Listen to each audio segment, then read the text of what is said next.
너희는 만질 수 있고 불이 붙는 산과 침침함과 흑암과 폭풍과 나팔 소리와 말하는 소리가 있는 곳에 이른 것이 아니라 그 소리를 듣는 자들은 더 말씀하지 아니하시기를 구하였으니 이는 짐승이라도 그 산에 들어가면 돌로 침을 당하리라 하신 명령을 그들이 견디지 못함이라. 그 보이는 바가 이렇듯 무섭기로 모세도 이르되 내가 심히 두렵고 떨린다 하였느니라.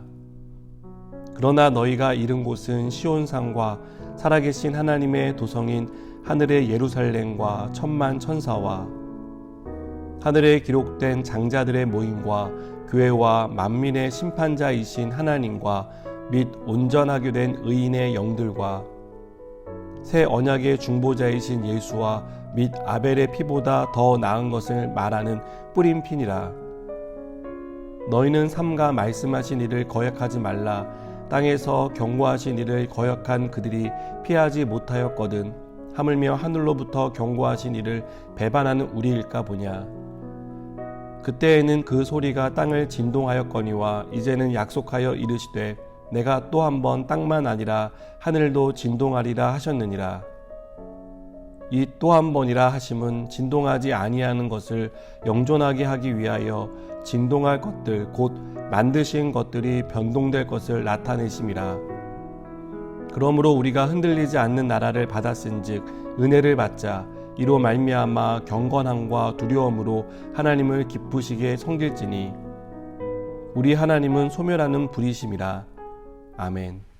히브리서는 유대교에서 기독교로 개종한 그리스도인을 위해 쓴 편지라고 말씀드렸습니다. 히브리서를 이해하는 가장 좋은 방법 중에 하나는 이 편지를 받는 그리스도인들이 누구였고 이들이 어떤 상황에 놓여 있었는지를 아는 것입니다. 유대교에서 기독교로 개종했다는 것은 우리 시대의 종교를 바꾸는 것과는 차이가 있습니다. 이들은 유대교라는 주류 종교에서 벗어나 비주류인 기독교로 개종한 사람들입니다. 게다가 당시의 기독교는 많은 박해와 핍박을 받고 있었습니다. 이것은 유대교에서 기독교로 개종한 성도들이 피부로 느끼는 피해이며 어려움이었습니다. 이들은 마을에서 쫓겨나고 직장을 잃고 학교를 다니지 못하고 회당에 출입할 수 없고 이웃과 가족들로부터 외면을 당했습니다. 자신만 이런 피해를 입은 것이 아닙니다. 이들의 배우자와 자녀들도 고스란히 피해를 입었습니다. 이들은 유대교로 돌아오라는 회유와 협박을 당했습니다. 사는 것이 힘들어지니 스스로 무엇을 믿던 그게 뭐가 중요하다는 생각이 들어 유대교로 돌아가거나 혹은 돌아가고 싶은 고민에 빠진 사람도 있었습니다. 예수 그리스도를 믿는다는 이유 때문에 삶이 힘들어지니 믿음을 지킬 자신도 점점 약해진 것입니다. 이렇게 그리스도를 떠나 배교하려는 성도들의 갈등과 고민을 히브리서 기자는 잘 알고 있었습니다. 그래서 믿는 도리를 굳게 붙잡으라고 권면합니다. 오늘 본문에서는 한 걸음 더 나아가 배교에 따르는 하나님의 심판이 있다고 경고합니다. 이것은 배교의 유혹에 빠진 성도들을 무서움에 떨게 하려는 것이 아닙니다. 이들로 하여금 하나님의 심판이 있다는 사실을 기억하고 믿음 안에 굳게 서라는 의미입니다. 그래서 옛 언약을 받을 때 모세가 시내산에 올랐던 상황에 대해 설명합니다. 그때 모세를 비롯해 이스라엘 백성은 불이 붙는 산과 침침함과 흑암과 폭풍, 나팔 소리 등 하나님이 임재하실 때 일어난 현상을 보며 두려워 떨었습니다. 첫 언약은 이러한 두려운 상황에서 주어졌습니다.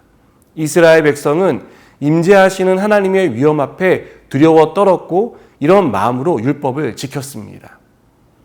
모세를 통해 주어진 새 언약이 이렇게 엄숙하고 두려움을 일으켰는데 그리스도의 피로 이룬 새 언약을 지키지 않는 사람에게는 더 큰 심판이 있을 것이라고 말합니다.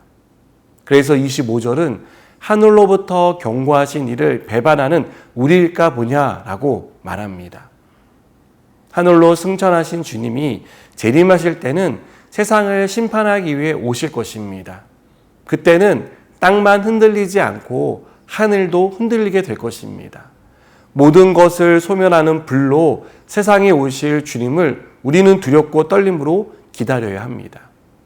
그때 주님은 우리의 믿음을 물으실 것입니다. 그래서 히브리서 기자는 믿음을 굳게 붙잡으라고 말합니다. 그리고 믿음을 굳게 붙잡기 위해 은혜를 받자고 말합니다. 우리의 믿음은 처음부터 끝까지 하나님의 은혜에 기인합니다. 우리는 하나님의 일방적인 사랑이라는 은혜로 믿음을 갖게 되었습니다. 그리고 그 은혜로 믿음을 유지하고 믿음 안에서 성장하고 있습니다. 우리의 믿음을 흔들고 빼앗으려는 악한 원수의 공격을 막는 것은 믿음입니다. 여러분, 우리는 개종한 그리스도인처럼 이러한 박해와 핍박을 받는 상황에 있지는 않습니다. 그렇다고 해서 우리가 믿음을 지키기 쉬운 환경에 있다고 생각하지는 않습니다.